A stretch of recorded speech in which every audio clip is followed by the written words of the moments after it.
Hey guys, it's Gussi. Welcome back to the third episode of me realizing that playing as a healer is not always what it's cracked up to be.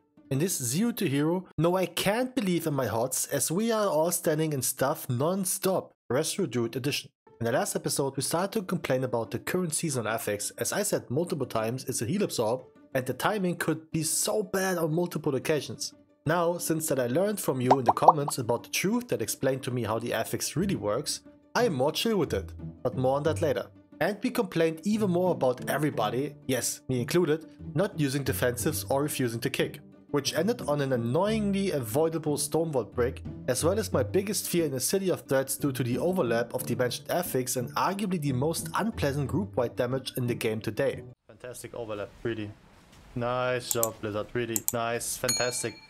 So much fun, so much wow, so much just nice, just me raw, dude. But I'm done complaining, at least that's what I'm trying to tell myself, and so I will show you what happened in that COT run, as we are getting dangerously close to Keystone Master already.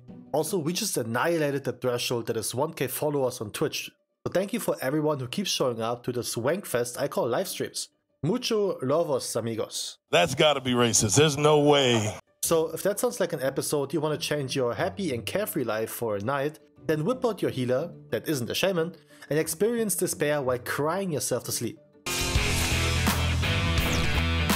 Well, so much for not complaining anymore.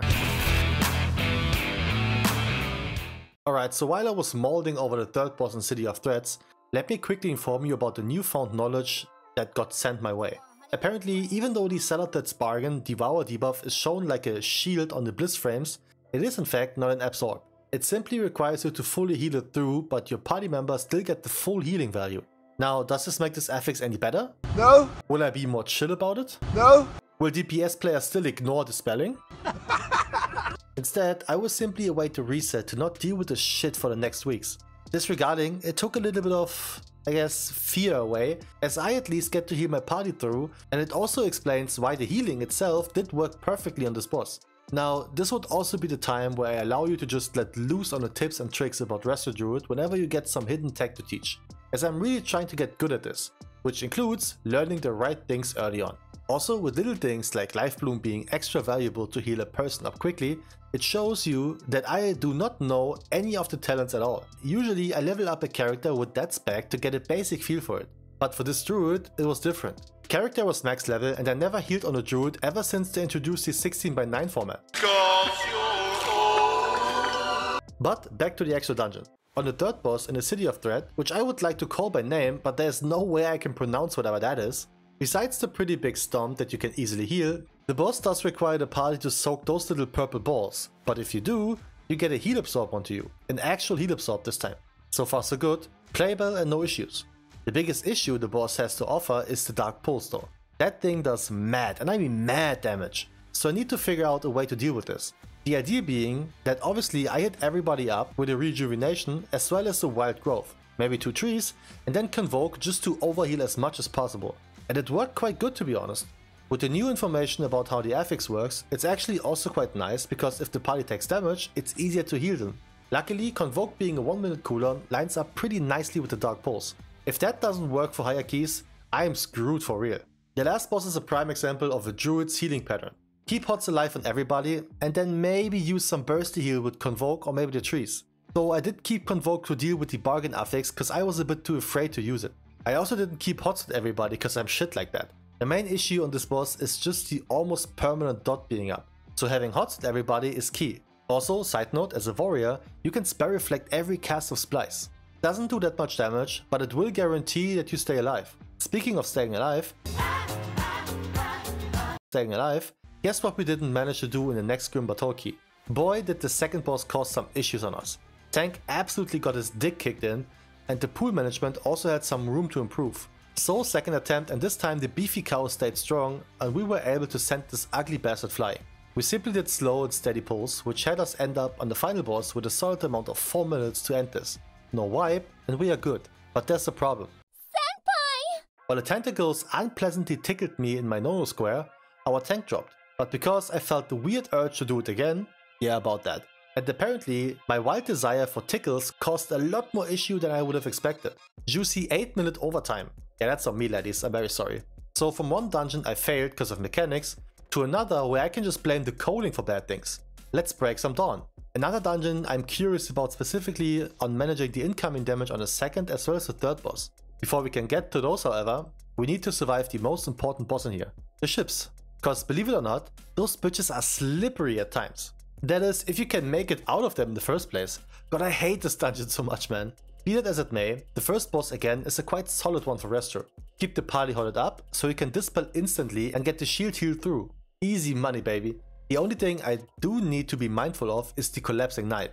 When she casts it, make sure you're on the move at all times. 2 ticks of this thing and you will enter the shadow realm without any further stops. Now for the second boss, there are 2 things to pay attention to. Only a few people know this, but Anup Ikaish is actually subscribed to Fanty's OnlyFans. Hence why this dude is just throwing out blue balls like no other.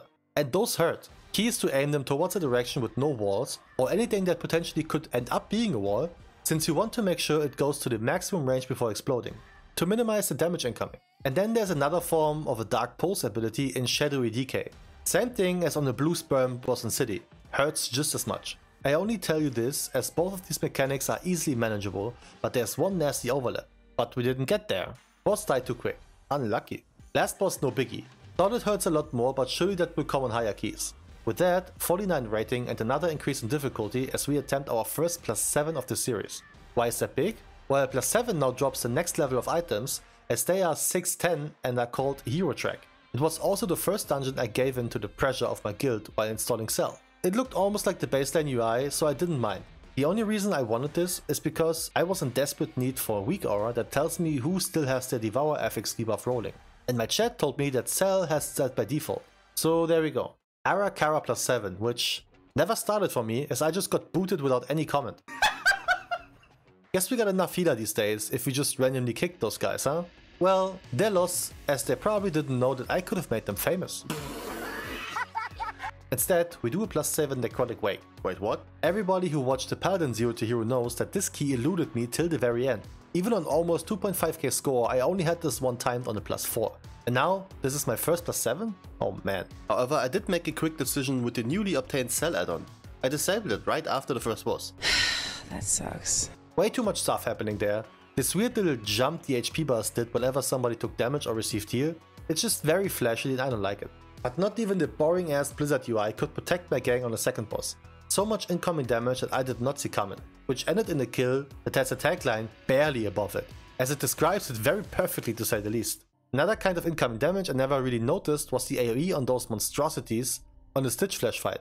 Apparently the damage they do stacks higher and higher for the time they are alive, which makes total sense as the incoming damage will be very overwhelming once there are 2 of them. Luckily this fight was a lot cleaner than Amarth downstairs, and so we add another thing to our bingo card that I didn't see coming. While not wiping on either the first boss, the second or the third boss, we did wipe on this one. What? Who could have seen that coming? But after the wipe, I finally did get myself a cheeky weak arrow that does exactly what I was asking for all week. Big ass debuff symbols next to the party, just perfect. Eventually we kept that one boss wipe a unique problem, and so we timed this key for a whooping 51 score.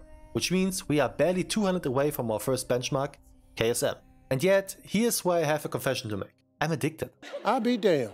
That's why I wanted to continue even though this affix drained me more than the first day of No Nut November. So I got myself a second crafted item, I went for the pants and put the extra effect on it that will double the effect of my weapon embellishment. With that new upgrade, I felt the weird urge to return to City of Threats for some perverted reason. Maybe I just really liked the punishment or something. And would you look at that? We experienced something new. This is the first time I get to do it this way instead of the usual middle route. I don't see much of a difference, but hey, as long as the score ends up fine, who am I to judge? What I will judge though is me being stupid. Getting clapped by the circle was actually something I thought I grew out of. Another thing I thought I'm done with is dying to stupid things. Yes, I wanted to stack with a tank in order to do the soak. He just leaped out while I didn't. No CR this time, so this was a wipe real quick. But instead of going again, while using Bloodlust and potentially finishing a dungeon, our mage just dipped. Cool stuff. Is it just me, or did their Kane go from not being played at all in Dragonflight to this weird flavor spec with attitude issues? I do feel like a lot of Arcane enjoyers are quite toxic a lot of times. Maybe I'm just unlucky though, who knows. Be it as it may, we got more, since we can't always end on a bad note. So we once again stepped foot into a key that turned out to be a good lesson for the future, Stonevault. And again, because I'm a weird little bitch boy, +7. So as we talked about in the last episode, I may need to twist the information I gave you there. Apparently the debuff the boss puts on a tank will eventually grant a damage reduction when dispelled. That's why you want to dispel it just before the big seismic smash. A good indicator for that is to use dispel once the beams are going off. This time, we chose to go to Skarmorak as a second boss, and because so far every SV key I did got bricked on the other side, I had very limited information in here. Apparently as a healer, you do want to grab those little purple thingies in order to put a buff onto you that in fact increases healing done. What you don't want to do however, is dying to the swirlies. Wipe the party. I cannot recommend. I was quite surprised how chill the tank was in here, so we went again, and this time I got myself the stacks I needed to heal this through. What almost messed me up though was the double shard explosion every time, as in my head I was certain we would go for one at a time. At least that's what I usually do as a DPS. Luckily the explosions of those little shards only do initial damage and no dot to make anything worse. 2 stacks were manageable in the end. The buff that increases your healing does do some solid damage to me as well, so don't grab them without any hots rolling. And so we once again go for the nasty duo of Brock and his ladyboy robot. While I try to do the range kick every time I can do it, my party unfortunately decided to get their ass burned by the lava cannon and the vents. Such an unforgiving boss, man. Goodness gracious. I feel like I'm doing quite well with the anger management overall this episode. We eventually got it done on the second attempt, even though we again had 3 extra deaths that took 1 CR and an Ank from the board, but clutch kicks coming in towards the end, and so we made our way to the final boss, what felt like for the first time in forever.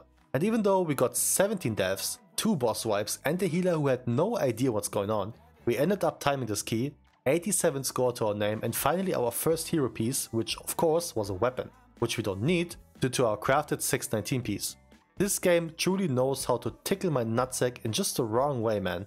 However, this is how we will end this episode. With an item level of 602 and a score of 1885, I feel like we advanced quite nice, and let me tell you, I ain't done for this week. But as always, I thank you for watching and I wish for you to have the most fantastic day whenever you see this. Until I catch you in the next one, peace.